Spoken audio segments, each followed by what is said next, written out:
water, earth, fire, air. Long ago, the four nations lived together.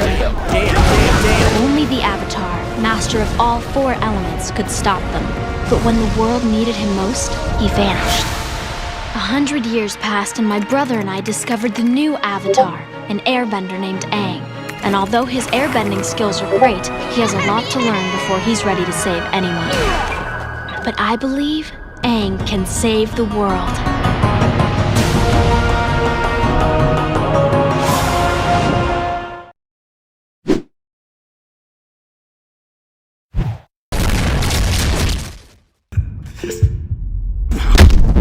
Jun saw his potential and knew it'd be a waste to kill a warrior that fierce.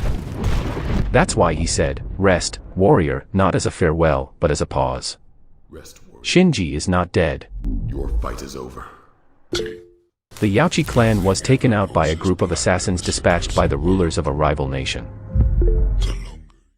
Shinji's clan, the Yaochi, had fallen deep into debt, and when they failed to repay it, the king of a rival nation to whom the debt was owed lost his patience. Tired of empty promises, he sent assassins to wipe out the Yaochi clan entirely. But LOL, the thing is, it wasn't always just about the debt. The king had always envied the Yaochi clan. The massacre was more than a punishment, it was a calculated move fueled by greed and jealousy.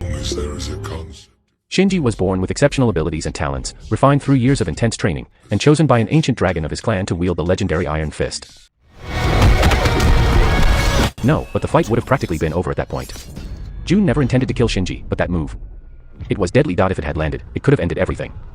That's why Jun said, "Too easy," and why the music stopped too. LOL. Jun thought the fight was already over, but it seemed he got ahead of himself at that moment, not fully knowing the kind of opponent he was up against.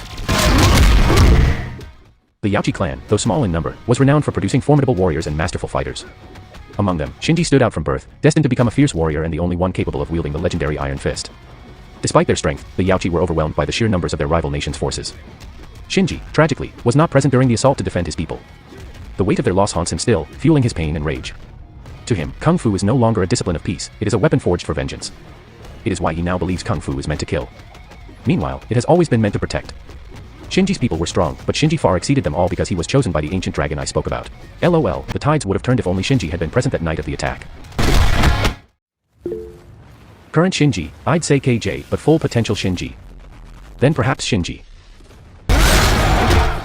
When he's no longer fueled by rage, fights with a razor-sharp focused mind, combined with his sheer speed, further gives him an even greater edge. Fully mastered the legendary Iron Fist, a deadly power feared by many. Supposedly, he can unleash a dragon fist attack capable of massive, wide-area destruction with a single strike with zero cooldown. But to pull it off, he first has to harness the will of peace.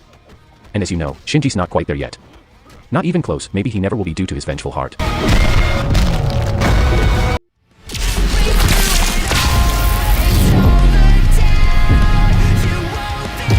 Yeah, Shinji doesn't stand a chance. LOL.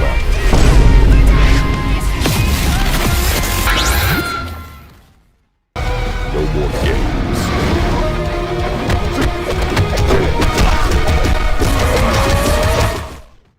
Yes, if he had managed to tame his rage, Shinji might have had the upper hand. But then again, Jun wasn't fighting at full strength either. So, in the end, the only way we could see Shinji winning that fight would be nothing but sheer luck.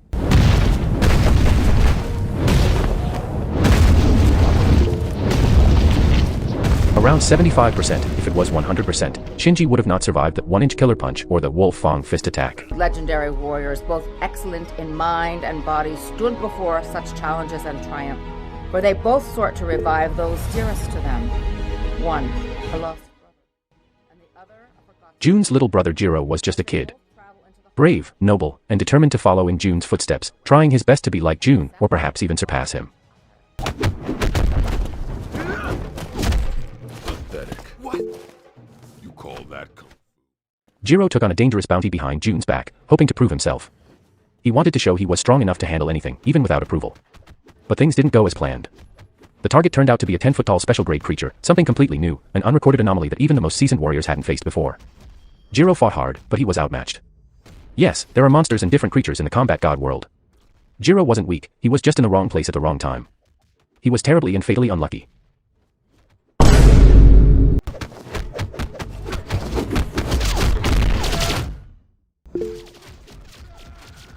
No, Jun and Jiro hold no clan name. They both come from a faraway land, now making their home in a humble village they discovered while striving to survive.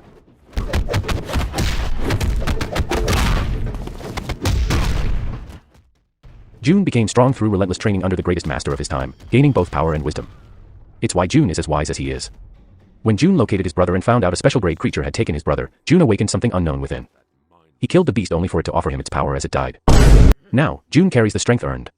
And a new power inherited that isn't completely his own, making him a far more formidable warrior than he already was. Fast. But weak. Jun's master, JHANZOU, was a legendary martial artist and a good teacher, known for his wisdom and unmatched combat skills. He was a close friend of Jun's father during Jun's childhood. After Jun's father tragically passed away from an illness, JHANZOU took Jun under his wing, vowing to honor his friend's memory by training Jun to become the fiercest warrior the world had ever seen. As JHANZOU aged, he realized it was time to pass on his unique techniques and the invaluable knowledge he had gained throughout his life. In Jun, he found the perfect successor. Although JHANZOU eventually passed away due to old age, his legacy lived on through Jun, who became his final and greatest student.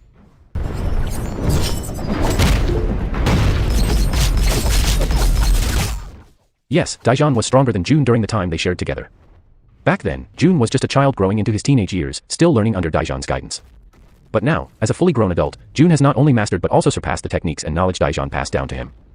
He has become far stronger than his former master, fulfilling JHANZOU's deepest wish all along.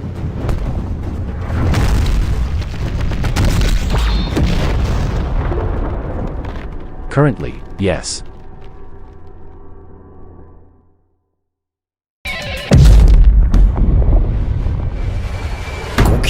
I'm not going to lie, it's gonna be a tough battle, but Jun wins.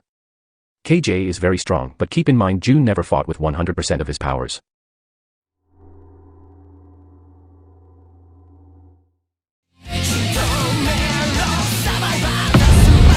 Same fate as Shinji, Jun doesn't stand a chance.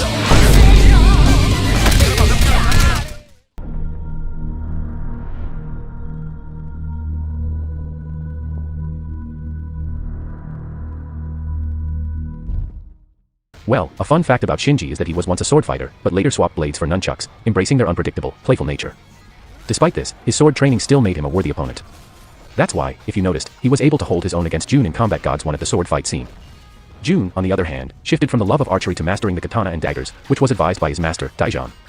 Jun was the joker, always lightening the mood with his humor, while Shinji was the playful spirit who kept things lively. When it came to food, Shinji's favorite was ramen, while Jun preferred the elegance of seafood.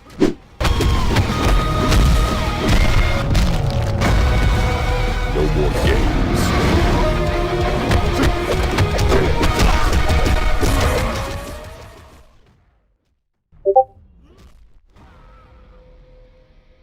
It took me 3 years while working on and off to finish Combat Gods 2.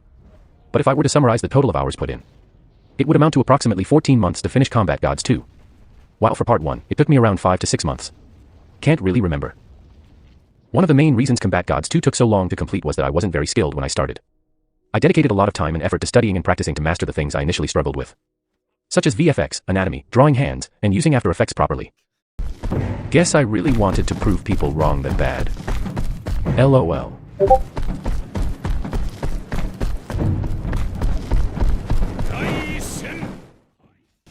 Devontae Johnson. Very talented dude.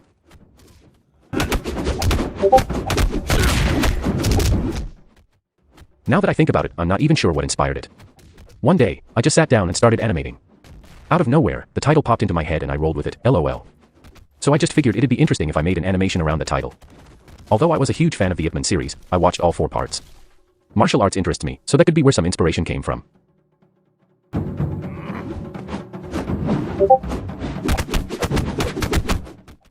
I guess somewhere in between. I'm definitely proud of how Combat Gods 2 turned out.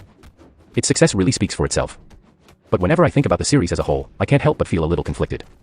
A lot of the attention the first got was tied to the controversy, and while that definitely helped put it on the map, I sometimes wonder if that's the only reason it got so much traction in the first place. So, while I'm definitely proud of how things have evolved, I feel a bit torn about the series.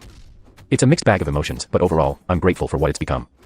Now, I really don't know if it's worth carrying this feeling I have forever by continuing the series or just moving on and learning from my mistakes.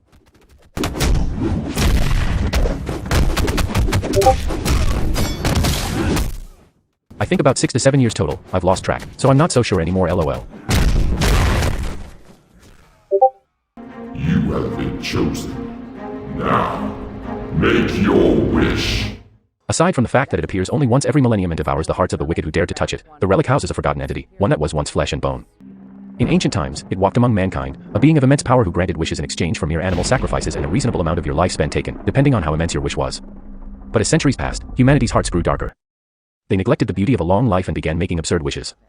Their desires, once humble, became extreme hunger. Greed replaced gratitude. Betrayed by those it once served, the entity cast a curse upon the land. In an act of final defiance, it forged the relic and sealed its consciousness within, transforming itself into a test, a gatekeeper of desires. No longer would wishes come cheap.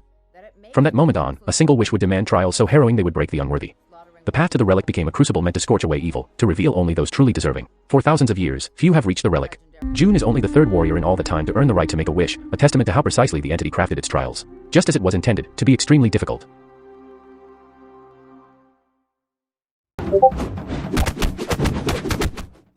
I'd say Naruto, Dragon Ball, the Shock series, Nazzle, Hyun, etc.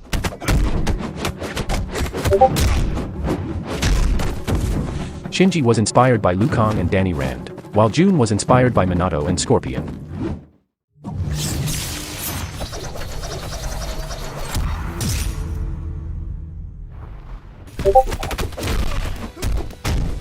My hobbies, hitting the gym and playing video games. Lately, I've been hooked on Zenless Zone Zero, Black Ops 6, and Wuthering Waves. You might be wondering why animating didn't make the list.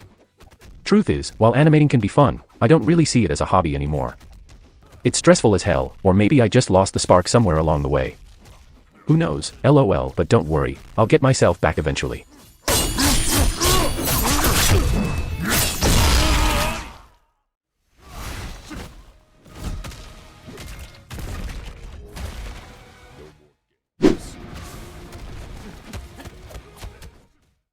I didn't really know how to feel at first, mainly because I wasn't familiar with Roblox or how massive the community actually was. But when I heard Shinji and June were being added to a game, I was genuinely happy. It meant Combat Gods was still getting love and recognition, even a whole year after the sequel dropped. At some point, I could tell the hype around Combat Gods was fading, LOL. But LGB and the Roblox community straight up brought it back to life. They literally made Combat Gods popular again, and I'm not gonna lie, I think about it every day and it hits hard, bruh. Too easy.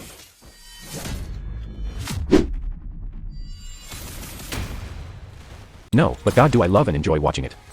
LGB is literally what's mostly on my YouTube homepage. I've never played any Roblox game in my life LOL, but if I want to play any for the first time, LGB is definitely gonna be it. It's over.